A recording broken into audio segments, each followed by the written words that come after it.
Kalau benar-benar ingin anda sukses dunia akhirat, harus kita percaya sepenuhnya takdir. Kuncinya di situ. Percaya sepenuhnya takdir. Takdir itu menjadi salah satu rukun iman. Tapi banyak di antara kita yang belum percaya sepenuhnya soal takdir. Dan kita sifat manusia, mohon maaf, suka tidak adil. Contoh, kalau Allah berikan karunia, nikmat, pertama kita lupa bersyukur. Yang kedua, kita tidak pernah berkata sama Allah, ya Allah, kenapa aku dapat nikmat ini? Tapi sebaliknya, kalau kita diuji oleh Allah, kita kurang sabar, dan kita bertanya sama Allah, ya Allah, kenapa saya diuji? Faham tak? Kalau kita dapat nikmat, ada enggak orang-orang yang lulus misal ujian, dia berkata, ya Allah, kenapa saya lulus ujian?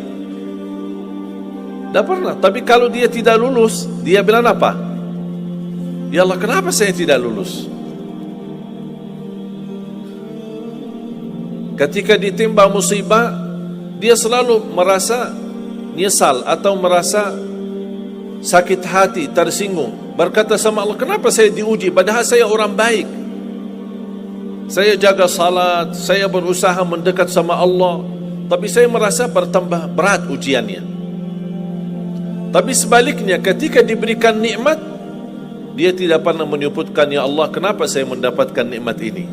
Kayaknya si fulan lebih fantas mendapatkan nikmat. Itu tanda manusia tidak adil, tidak bersikap adil. Makanya subhanallah, semakin anda mantap imannya terhadap takdir, semakin hidupmu jadi nikmat. Saya kasih contoh. Tidak ada persoalan masalah takdir baik. Itu bukan masalah bagi kita. Justru kita bertambah senang kalau kita mendapatkan takdir yang baik. Tapi yang menjadi persoalan bermasalah bagi kita adalah takdir buruk. Ketika ditimpa musibah, ketika ada ujian, ada sakit, kesulitan, penghasilan yang tidak mencukupi, dan banyak masalah keluarga, masalah rezeki, masalah sama majikan, masalah di kerjaan, itu yang membuat banyak beban fikiran. Tapi kita harus tahu, sebenarnya walaupun takdir itu ada baik, ada buruk, kenyataannya buruk, nampaknya buruk, tapi hakikahnya baik. Hakikahnya baik. Tapi kapan kita bisa tahu takdir yang buruk ini bisa menjadi baik bagi kita?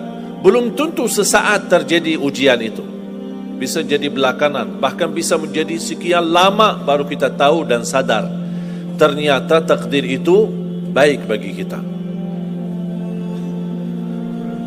Sebenarnya kalau kita tahu rahasia takdir, apapun yang akan terjadi, kita tidak ada kekhawatiran. Karena kita tahu sesudah ujian ini pasti ada sesuatu kebaikan. Dan yakini Bapak Ibu, Allah subhanahu wa ta'ala maha baik. Allah tidak senang menyusahkan hambanya. Tapi kadang-kadang proses untuk menuju kebaikan ada kesulitan dan tantangan. Berarti intinya apa?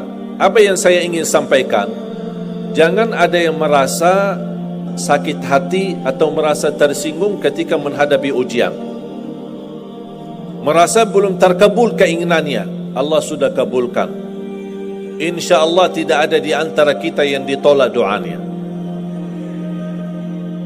Cuman kita mohon maaf kadang-kadang buru-buru, ingin selalu semuanya cepat. Kadang-kadang kalau terlalu cepat apa yang kita inginkan kita dapat, itu bahaya juga. Makanya jemaah sekalian, kunci anda sukses dunia akhirat, percayalah takdir.